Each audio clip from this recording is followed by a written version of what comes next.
Coral Fanatics started, first reason was because of COVID-19. Last year, because of the pandemic, everybody was staying at home. There was a lockdown, there was telecommuting. People were mostly working from home. Likewise for us, we actually had more time on our hands, and therefore this was something that we always wanted to do. And this pandemic actually allowed us to embark on this project that otherwise we would never have found the opportunity to do as well. Second reason was actually because of the desire to bring in good quality corals.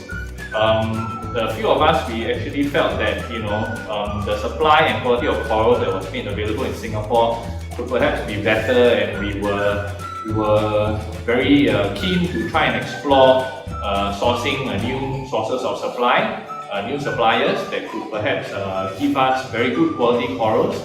And that was the reason why we thought that it would be a good time and opportunity to start Coral Fanatics last year.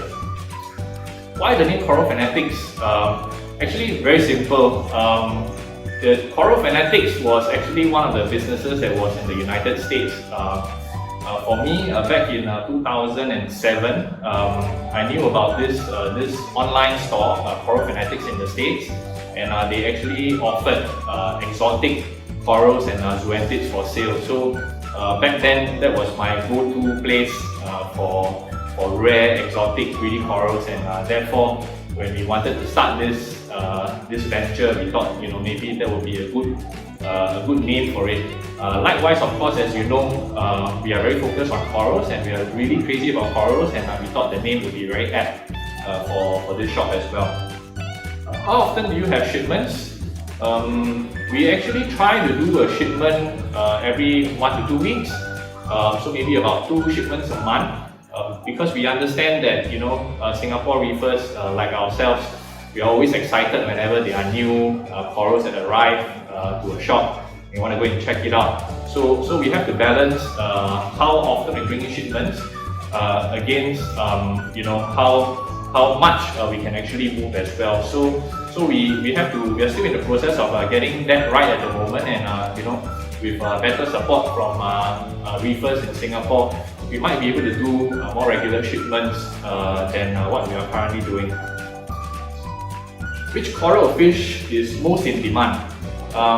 Actually, I think there is no particular coral, and I only speak for corals. I don't think there's any particular coral that is very in demand. Singaporean reefers actually, I feel that the taste or the trend or the desire for certain coral species is always moving here and there. So sometimes it could be Euphyllia corals, hammers, torches. Sometimes it could even be aegon rods, or even Scolymias, or even Acropora corals as well. So it's not really any particular species per se, but we actually see a varied mix in interest in different types of corals. What is the most challenging coral, in my opinion? Definitely SBS, Acropora. It's challenging because it is a coral that can suddenly die on you for no reason. It is a coral that can show its dissatisfaction with your tank and your water parameters, and loses all its color in a couple of days. Something that will take several months to bring up, and they will just disappear, and they might even just die on you overnight. So it's common knowledge that SBS or Acropora are one of the most difficult corals in this hobby. Are you a coral or fish guy? I am definitely a coral guy. I'm really crazy about corals, not that much into fish. Fishes are more like a decoration to my tank, more than the main subject itself. So definitely corals for me. Which is my personal favorite coral? It has been Scolymias, and it's still Scolys right now. I used to keep. I have about up to 40 Scolys at home in my own tank. And I always find that they are very beautiful. They carry so many different types of colors, and they're really interesting coral to keep. So I'm always on the lookout for very nice Scolys whenever I get to see them.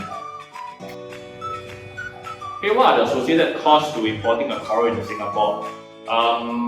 Firstly, you have to you have to factor in the cost price of the coral itself when it is charged by the supplier. Apart from that, the supplier would also usually charge a few other associated costs such as box charges, the box that is used to pack and send the coral to Singapore. In the case of Indonesia, there will be CITES fees as well. There are actually tagged fees to each piece of coral that you use in their CITES quota. And apart from that, they also charge documentation fees, air review fees. They also charge transportation if it requires a domestic transfer. Then of course, as well as the freight cost of flying it to Singapore. And freight cost is actually one of the main components of all the extra things that we have to pay for to bring the coral into Singapore. And these are the charges that every shop would have to pay a supplier to import in the coral. In the Singapore side of the house, this import of corals legally to Singapore requires CITES permits, and you have to apply for a CITES import permit with NParks.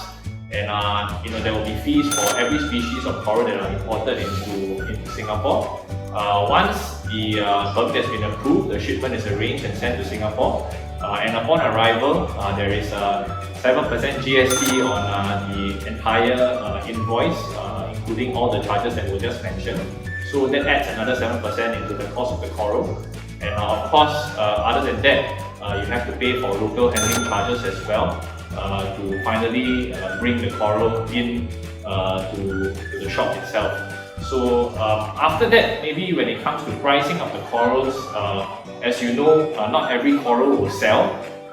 Reefers will obviously pick the nicest and the prettiest one that they want to find, and there will often be other factors to consider, such as mortality, death on arrival, as well as corals that do not move even if you sell it at a price below cost. So these are the things that are taken into account before the final price of the coral is determined and put forward to the reefers and customers in Singapore. Okay, what is the plan for Coral Fanatics in Singapore? I think primarily we want to continue to make this brand name more well known among the reefing community in Singapore. We hope that every hobbyist who enters the marine aquarium trade and is interested in keeping corals would know about Coral Fanatics and would think that this is a place, a must visit place to get their supply of corals. And we strive to continue to be able to bring in good quality, exotic, very colorful corals that will continue to keep the excitement among reefers in this community alive. Right. What should we be looking out for from Coral Fanatics in the future?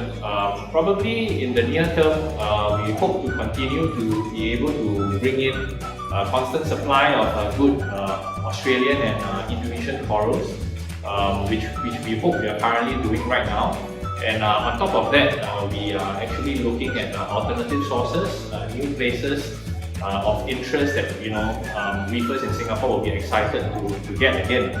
So that is in the works, and hopefully it can become a reality soon.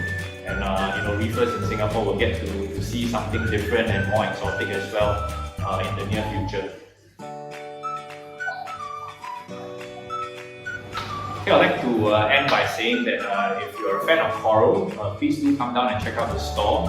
We're sure that you will be able to find something that you like, and hopefully that you want to come back again, and this is a place to be for corals whenever you're in Singapore. Thank you.